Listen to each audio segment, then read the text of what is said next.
আসসালামু আলাইকুম ভিউয়ার্স, আজকে শেয়ার করব লাউ পাতা দিয়ে চিকেন ও ভেজিটেবল একটা নাস্তা বা রোল রেসিপি। এই রেসিপিটা আমি যাদেরই তৈরি করে খাইয়েছি তাদের শুধু প্রশ্ন একটাই ছিল, কিভাবে এটা তৈরি করলে। তো সেটা আজকে তোমাদের সাথে আমি শেয়ার করব। তো প্রথমে এখানে আমি কিন্তু কিছু কচি কচি লাউ পাতা নিয়েছি। তোমরাও চেষ্টা করবে একটু নরম টাইপের অর্থাৎ কচি কচি লাউ পাতা নিতে। এখন একটি প্যানে আমি পানি গরম দিয়ে দিয়েছি, আর আরেকটা বাটিতে আমি ঠান্ডা পানি নিয়েছি এবং তার মধ্যে দিয়ে দিয়েছি কিছু বরফ। তো পানিটা ফুটে উঠলে এর মধ্যে এখন আমি লাউ পাতাগুলো দিয়ে দেবো। তবে এই লাউ পাতাটা কিন্তু একেবারে সিদ্ধ করা যাবে না, এটাকে আমি 1 থেকে 2 মিনিট এই পানির মধ্যে এইভাবে করে হালকা সিদ্ধ করে নেব, অর্থাৎ ভাপ দিয়ে নেব। 2 মিনিট পরে এটাকে পানি থেকে তুলে আমরা যে ঠান্ডা পানিটা রেখেছিলাম সেই ঠান্ডা পানির মধ্যে এটাকে আমরা দিয়ে দেব। এই ঠান্ডা পানির মধ্যে এটা দেওয়ার কারণ হচ্ছে এই পাতার কালারটা নষ্ট হবে না। এই পাতার কালার যেরকম সবুজ রয়েছে ঠিক সেরকমই সবুজ থাকবে। এখন এর পানিগুলো হাত দিয়ে চেপে চেপে ফেলে দিয়ে একটা ব্লেন্ডারের জারের মধ্যে আমি দিয়ে দেব। ব্লেন্ডারের জারের মধ্যে দিয়ে দেওয়ার পর এটাকে আমরা 1 টেবিল চামচ পরিমাণ পানি দিয়ে ভালোভাবে ব্লেন্ড করে নেব। তো এটাকে আমি ভালোভাবে ব্লেন্ড করে নিয়েছি। তোমরা চাইলে এটাকে পাটায়ও বেটে নিতে পারো, তবে অবশ্যই কিন্তু এটা ভালোভাবে একেবারে মিহি করে পেস্ট করে নিতে হবে।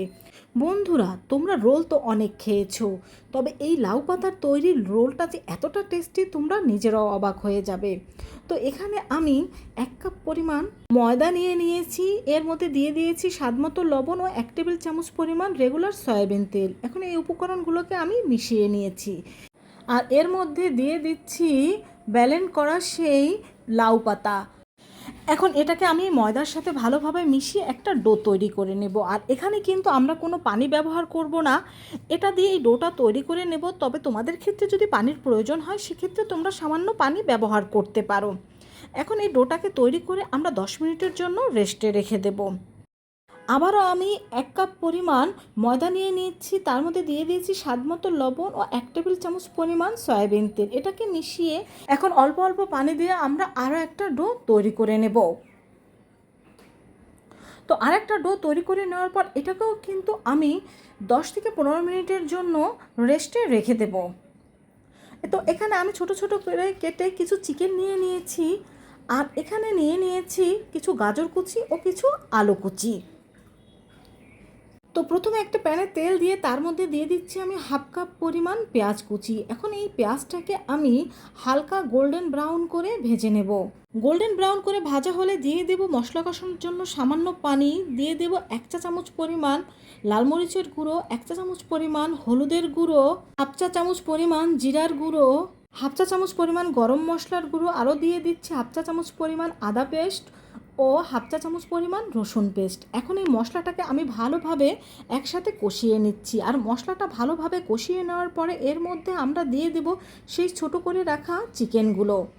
তো চিকেনটাকে এর সাথে ভালোভাবে আমি কষিয়ে নিচ্ছি।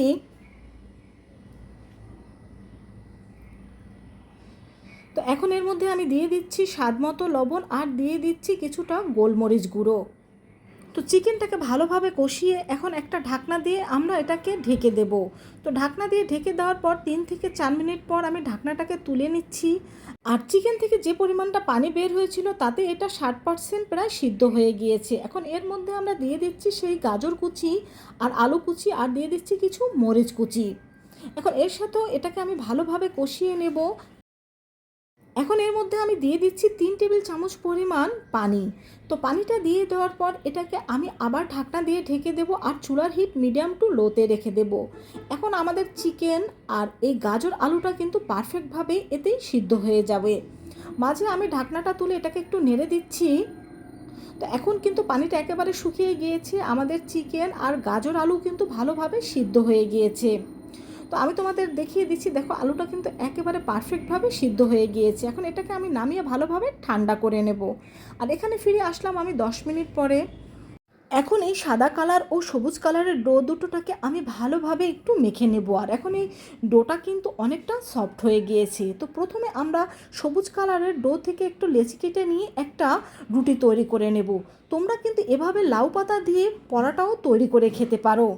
তো এই রুটিটাকে কিন্তু আমি অনেকটা পাতলা করে তৈরি করে নিয়েছি।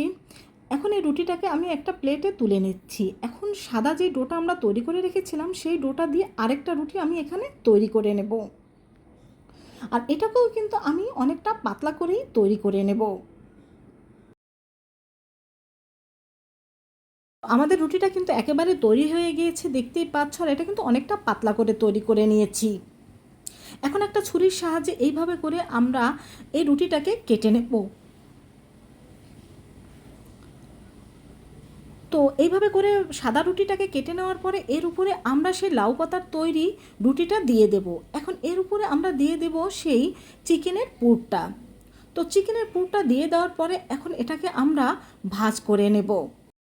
সাধারণত আমরা যেভাবে রোলটা ভাজ করে থাকি এই ভাজটা আমরা ঠিক সেরকমই দিয়ে দেব। তো এটাকে ভাজ করে দিয়ে দেওয়ার পর শেষ পর্যায়ে আমরা এখানে সামান্য একটু পানি লাগিয়ে নেব যাতে ভাজটা খুলে না যায়। আর এটা কিন্তু অবশ্যই করতে হবে, তা না হলে কিন্তু ভাজটা খুলে যেতে পারে। তো আমাদের একটা রোল তৈরি হয়ে গেল, দেখতেই পাচ্ছেন। আর এটা দেখতে কতটা সুন্দর লাগছে। আর একইভাবে আমি এখানে অনেকগুলো রোল তৈরি করে নিয়েছি। তো এখন প্যানে আমি তেল গরম দিয়ে দিয়েছি। তেলটা গরম দিয়ে আমি এখানে একসাথে সব রোল না দিয়ে তিনটে তিনটে রোল দিয়ে এখানে আমি ভেজে নেব। আর তোমাদের যদি বড় প্যান হয়ে থাকে সেক্ষেত্রে তোমরা আরেকটু বেশি দিয়ে ভেজে নিতে পারো। আর এটাকে আমি মিডিয়াম টু লো হিটে ভেজে নেব যাতে এটা অনেকটা বেশি মুচমুচে হয়। আর বন্ধুরা, এটা কিন্তু দেখতেই কতটা লোভনীয়, তোমরা দেখতেই পেয়েছো। আর খেতে কিন্তু আরও অনেক অনেক বেশি টেস্টি। তোমরা লাউ পাতা দিয়ে যারা পরাটা তৈরি করে খেয়েছো তারা জানো যে এর টেস্টটা কতটা অসাধারণ হয়। তো এর মধ্যে আমাদের রোলগুলো ভাজা হয়ে গিয়েছে, এগুলোকে আমরা তুলে নিচ্ছি। আর সব রোলগুলো আমি ভেজে নিয়েছি, দেখতেই পাচ্ছ। আর এই রোলটা খেতে কিন্তু সত্যি খুব ভালো হয়ে থাকে। ভিন্ন ধরনের এই রোলটা একবার হলেও তোমরা বাসায় ট্রাই করে দেখতে পারো। আর লাউ পাতার তৈরি এই রোল একবার যে খাবে সে এর স্বাদ কখনোই ভুলতে পারবে না। ক্রিস্পি ভিন্ন ধরনের লাউ পাতার এই রোলটা একবার হলেও ট্রাই করে দেখবে আর নিজেদের বন্ধুদের সাথে শেয়ার করবে। সবাই ভালো থেকো। আল্লাহ হাফেজ।